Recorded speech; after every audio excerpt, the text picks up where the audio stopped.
Most people want to break out of prison. Some of us are trying to break in. If you think airport security is tight, try Israel's Erez crossing. And once you get to the other side, take the walk of shame through a 2-kilometer-long enclosure. The earth looks drier. Even the air feels different. Welcome to the Strip. For locals, you can't check out anytime you like, and you can hardly ever leave. Times are tough. Many don't have the basics. The daily bureaucracy is grinding. The scars of war etched everywhere. People live in constant fear of another one. And depending on who you ask, they're either governed by resistance fighters or terrorists. I'm Imran Garta, and I've come to the place they call the world's largest open-air prison, to meet the guards. Join me as I journey across the Strip to find out what's at the heart of Hamas's leadership. I can swear that we are going to liberate Palestine, whole Palestine. I'll spend time with Hamas. Speak to locals frustrated with a lack of opportunity.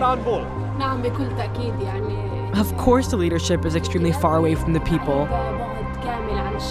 Visit smuggling tunnels at the Egyptian border with the group's military wing, the Qassam Brigades. Okay, I don't have much time. The Egyptians are yelling. Hamas is okay on this side of the border. And head to Qatar to speak with Khaled Meshaal, who led Hamas for the past 13 years. His final act? Unveiling the group's new face to the world. Or is it?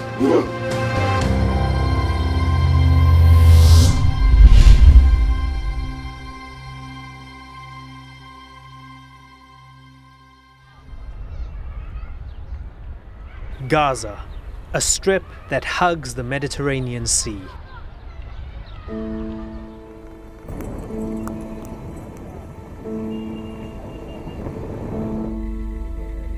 The main arteries manned by young soldiers. Checkpoints every few blocks.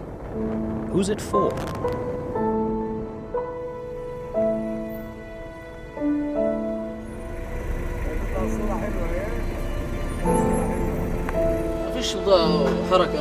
My driver was happy to get some business. And he said to me, Gaza is beautiful, if bombs didn't rain down. Monuments, statues, graffiti, remembering the fallen. Also reminders of who is in charge. Hamas is a child of the Israeli occupation, born after the First Intifada. It rose as an alternative to leftist Palestinian leadership. As an acronym, it translates to Islamic Resistance Movement. But as a word, it means zeal, a trait it proudly wears. The group sprang to life from the most vulnerable parts of Gaza, like Jabalia refugee camp.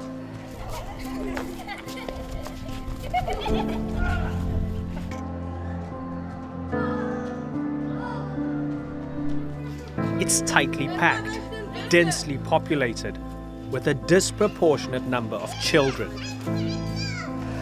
If you're unfamiliar with the conflict or the history, you'd be forgiven for thinking that all of this just sprung up like in the past year or two, and these people are newly created refugees, but that's not the case. There are refugee camps like this all over the Gaza Strip and in other parts of the occupied Palestinian territory. And you look around, this is how people live. There are children everywhere. They live as refugees. They rely on the UN for food aid, for their schooling. There aren't many economic prospects here. This is how their parents lived, and for some of them, their grandparents. It's been going on for almost 70 years. And it's not difficult to see why these people would support uncompromising leadership that says, no, we resist, we fight. You know, we don't want to talk, we don't want to give and take because we have nothing to give. هذه الحروب المتتالية تمام Consecutive wars and the lack of involvement by the international community in any way has assured us of their indifference in regards to any issue that involves Israel and the other side, which is the Palestinians. The international community has always stood with the Israeli occupiers. Okay, we have taken up a few weapons to resist against occupation, to resist for our dignity and our human rights. However, we've always been the ones with the fewer weapons. But Hamas attacks on Israeli civilians have defined the movement for some members of the international community. To them, Hamas is heartless and extreme. In May, Khaled Meshaal, who led Hamas for over 10 years, revealed an updated charter that appeared to soften some of the group's original positions. It may have been an attempt to reinvent their image and redefine just who Hamas considers a target in the name of resistance. We'll find out when I ask him. Donkey coming through.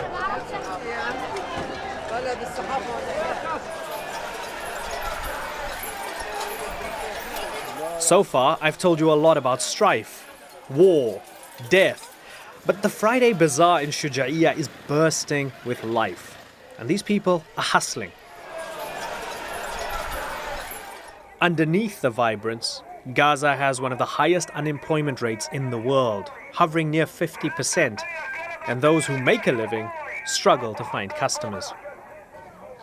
مش نافعة والسوق تعبان ولا في بيع ولا في شراء فيش مصاري بيروح الواحد في الاشي على السوق بيروحوا على البيت زي ما هو الكهرباء بنشوفها في اليوم 4 ساعات بس 4 ساعات وفي مناطق بيشوفوش الكهرباء. But I heard 8. I heard it's 8 hours here. مناطق تانية بتيجي 8 أما في مناطق 4 ساعات.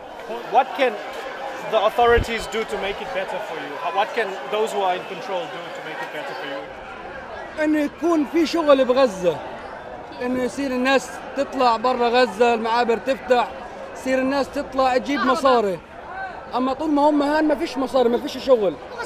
يعني طلع في السوق كليتهم بياعين هنا، أما الناس بتيجي تتسوق ب50 شيكل. اللي بيجي بيتسوق ب50 شيكل، إيش يشتري ب50 شيكل؟ فيش دخل على الناس. باي باي. نعم بكل تأكيد يعني Of course the leadership is extremely far away from the people. كامل عن الشعب. يعني قطاع غزة على For the past 10 years, the Gaza Strip, whether from the coup or from the Palestinian split, has lived 10 years under injustice and oppression and siege. And the only people enduring this is the people, not the leadership. We have a big number of highly educated people. 98.3% are educated, and many of them are in need for jobs. The open channel was Egypt, and that was open through the Egyptian era. And after that, when they closed the border, it actually became an overburdening.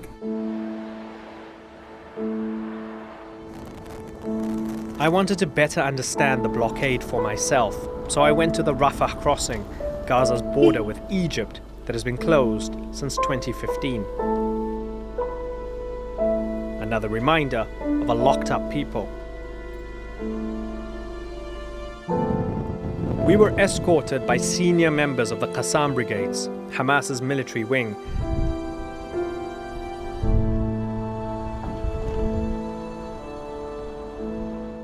The line between being hosted and censored was thin. Permission to film and permission denied swapped with regularity.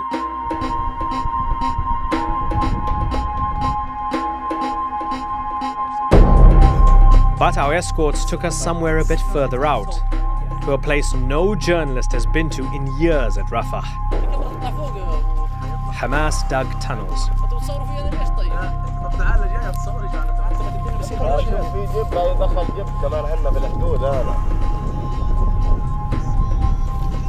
عن طريق اللجنة منسقين. لا، مع الصحافة عن طريق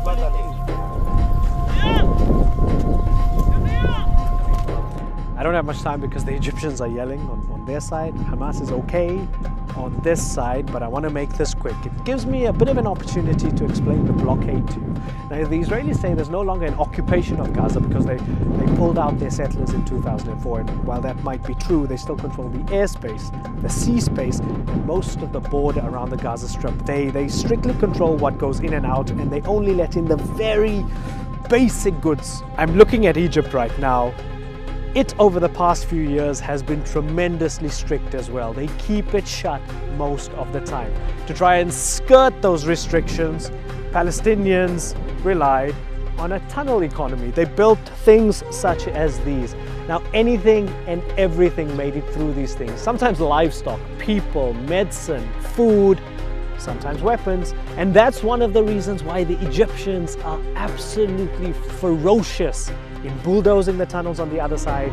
They flood them from time to time.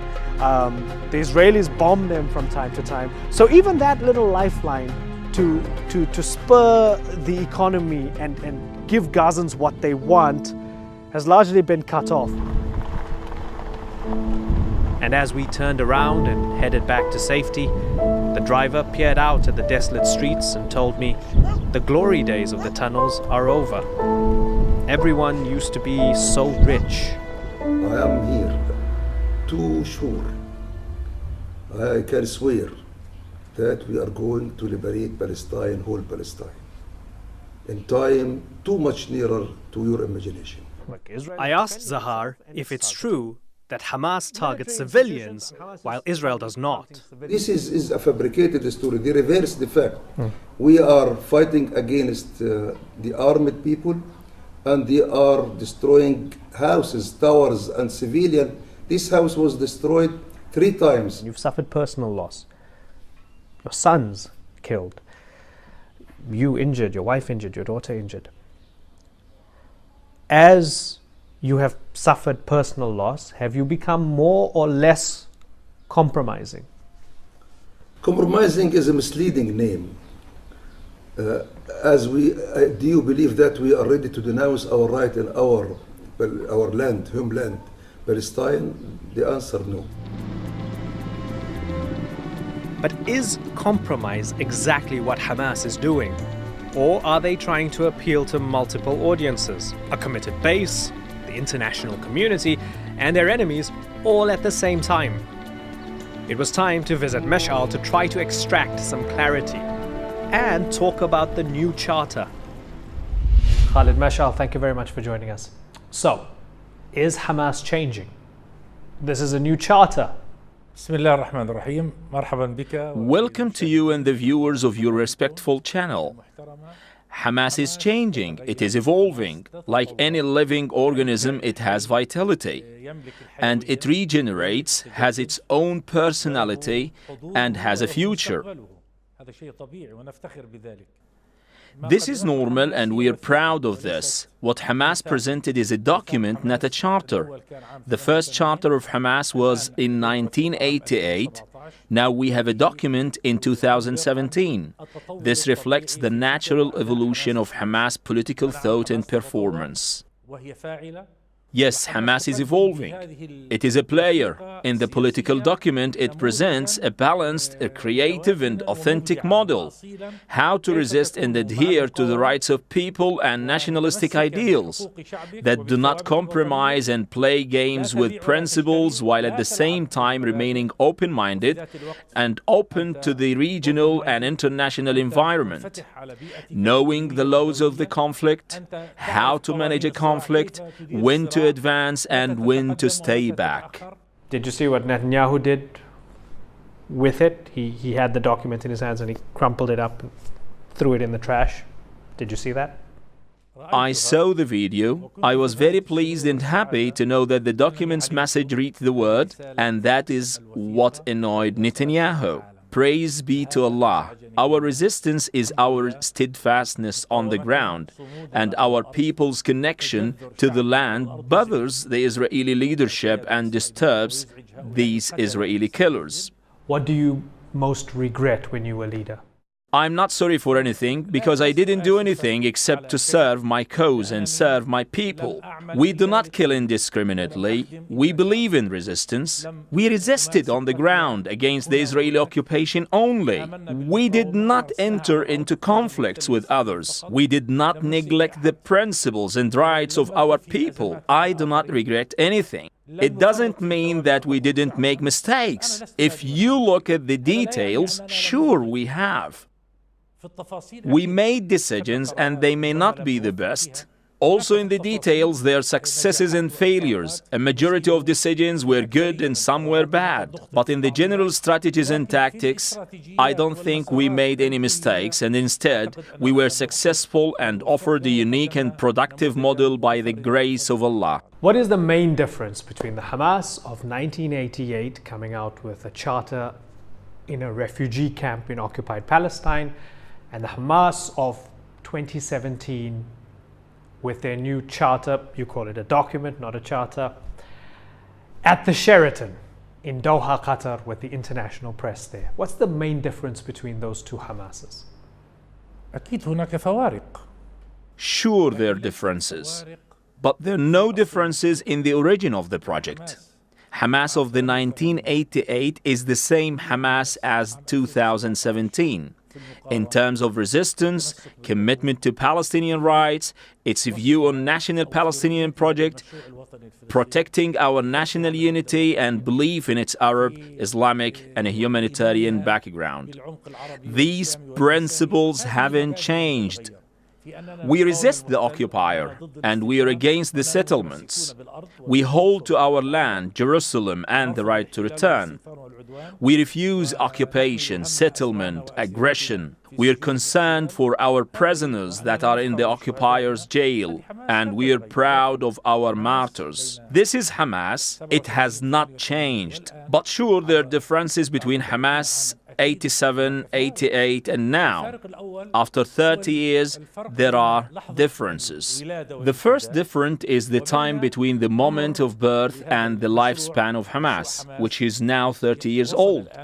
Just like a human changes from the day it is born until the day it reaches 30 years old. I'm sorry to keep focusing on this charter, but I need to get clarity on something.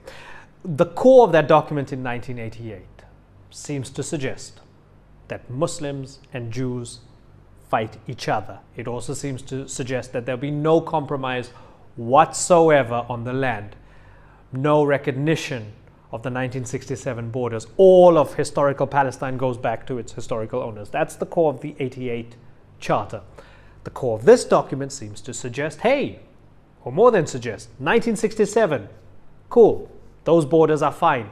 A Palestinian state, which seems to suggest an implicit recognition of Israel. It doesn't say the words, but it recognizes Israel, and it says we're not fighting Jews, we're fighting Zionists. You can understand that there's a massive difference in the language between the two, which is why those from the outside, people from the outside, us, we look at it and we go, this is a huge departure, this is an abrogation, this is a major change in policy. You can understand that, can't you? The language of the original charter reflects the first moments of Hamas and the environment of the Intifada, the harshness of the occupation, and as you remember, the Israeli bone-breaking approaches. So the expressions in the original charter were emotional responses, and did it contain much political jargon. But it reflected the feelings of the Palestinian nation and its natural emotions while facing the occupation. This new document has the same spirit, but is expressed in a more balanced, calm and straightforward way. But truthfully, the question about the war against the occupiers, our philosophy hasn't changed since the beginning. We're not fighting Israelis because of their religion. We fight those who occupy our lands. If a Muslim occupied our land, we will fight them. If it was a Christian, we will fight them. If they are Jewish, we will fight them. The basis for resistance is the occupation, not religious differences, especially in Palestine. The region in general, but Palestine specifically, has a history of religious diversity and coexistence among civilizations with many different religions. This is Palestine, the Holy Land, the blessed land, the land of prophets and messengers, the land of Abrahamic faiths. Naturally, coexistence and forgiveness are a general principle and part of this land, and Hamas is part of this environment and this land. So Hamas already understands this. This is not new to Hamas. So the language in the document, without a doubt, is clearer and more sophisticated and capable of delivering the message to others. The other side is the issue of 1967. This is what it means to develop and move forward, how to deal with the developments over time and how this affects the conflict with the occupier, and Hamas leadership position in the conflict and how Hamas makes political decisions. This is something we do and others do as well. Now, what's the difference between us and others? Others have put forth a political agenda, but drifted away from their core. Their political engagement contradicts their political principles and is far removed from their origins and their national ideals. Hamas is making choices and is trying new things, but remains committed to dealing with the conflict from a strategic point of view that fulfills its natural principles, and this is the authenticity that Hamas has offered. In regard to the admission that you spoke about, in my opinion, it does not require any ambiguous interpretation or any incorrect conclusions. The document is crystal clear. It states clearly a declaration of the illegitimacy of the occupation, our claim to all Palestine, Jerusalem, the right of return, and the resistance. These are clear principles. The language in Article 20 about the 1967 borders was also very clear. This is a project based on establishing a state on the 4th of June 1967 borders, with the capital being Jerusalem. It also includes the right of return granted to those forcibly displaced and refugees to the areas that they were expelled from. This is a national initiative that is shared with others to make our national reconciliation easier so we can work together to resist the occupation, but without compromising our rights and our national principles and without acknowledging Israel. Okay, only one player enforces the occupation. That's Israel. But two players enforce the siege on Gaza. That's Israel and it's Egypt, right? Two countries. And is that the reason why Hamas has to get closer to Egypt in order to break the siege from that side? And is that why we're seeing all the Ikhwan, all the Muslim Brotherhood references being thrown out of this new document in order to make Egypt happy, because Hamas needs to get closer to Egypt? Is that what we're seeing here? Since its founding, Hamas has been keen to maintain a strong relationship with Egypt and with all Arab and Muslim nations, and to open up to the world, because the Palestinian issue is tied to regional and international currents as well as to the Ummah. And Egypt, as the largest Arab country on one hand, and the fact that it shares a border with Palestine and Gaza, having a relationship is natural. We are the ones who initiated a relationship with Egypt starting in the 80s and 90s, and this is something that's part of Hamas philosophy regarding managing relationships. Today, our family in Gaza is suffering under 10 years of a blockade, an unjust blockade.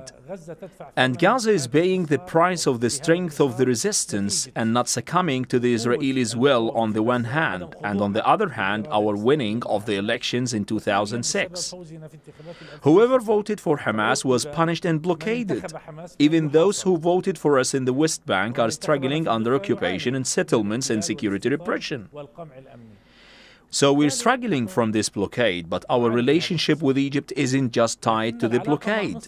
It is tied to a political philosophy with important regional actors, with all Muslim countries and the people inside the countries, and also the governments and the organizations. I've no doubt that Egypt is a key player in lifting the siege imposed on Gaza and opening up the border crossing.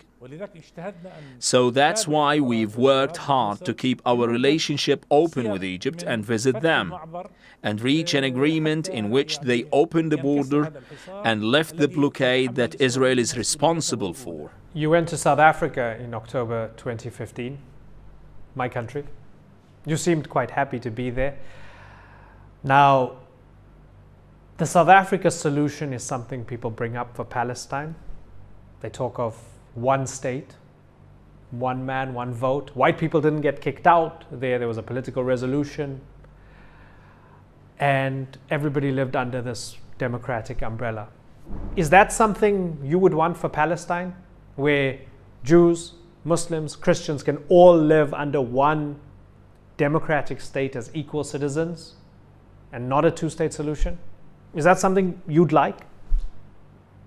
Of course, I am really proud of my visit to South Africa and the great people of South Africa who set a world-class example of how the will of people can liberate a country from occupation or a racist system. But the difference, my dear friend, is significant. The lesson is in the essence of the issue. What is that essence? You can call it a single-state solution or any other name you want. That is not what was important in South Africa. The important thing was that the situation reached a point when the rights of the native people of South Africa were realized or not. I believe that the leaders of the racist system in South Africa at that historic moment in history, at the end of the 20th century, realized their project had reached a dead end. The international community pulled away any cover that they previously had. For this reason, a solution was attainable. This is not the situation in the Palestinian cause today. Israel does not even believe in any solution or agreement or peace. It deceives the world with negotiations.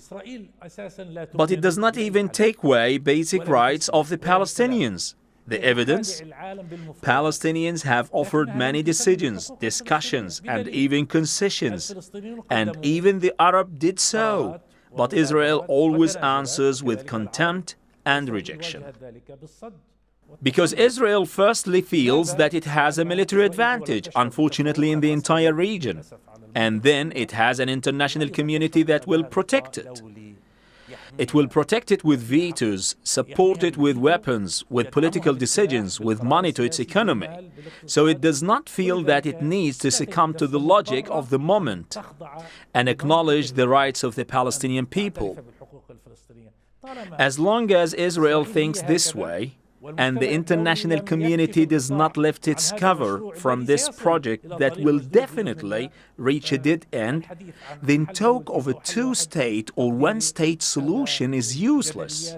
So when we were in Gaza, we went to the Shuja'iyya market on a Friday, and I remember, there was one guy who was talking about the electricity cuts, and I asked about the 8 hours of electricity that people get a day, and he said, 8 hours? Are you crazy? It's 4 hours. And he blamed the Israelis, he blamed the Egyptians, but he also blamed Hamas, and lots of people blamed Hamas as well for the struggle that they have in Gaza. Many people told us they should make life better for us because they are in charge of this place. What's your message for those people who are living a really, really tough life? They're having a really tough time of it in Gaza, under siege, and with no economic prospects. What's your message to them? Of course, our hearts and minds are with our people in Gaza who are suffering from this blockade and its impact on everyday life, on treatment, education, travel, the electricity. For sure, it is severe suffering. But I would like to tell my cherished people that your brothers and sisters in the West Bank are suffering from the occupation and settlements. And your people here and abroad are suffering as well. We are living under occupation. And we are battling with this wicked occupier, and everyone is struggling to different degrees. The big question is whether Hamas is working to end this blockade and whether it is working to end these electricity shortages and other issues. It is working. However, there is a difference between going through rational channels to solve these problems or executing an agenda that others would like us to follow through with. Khaled, Meshaal, thank you very much for taking the time to talk to us. Welcome, welcome, brother.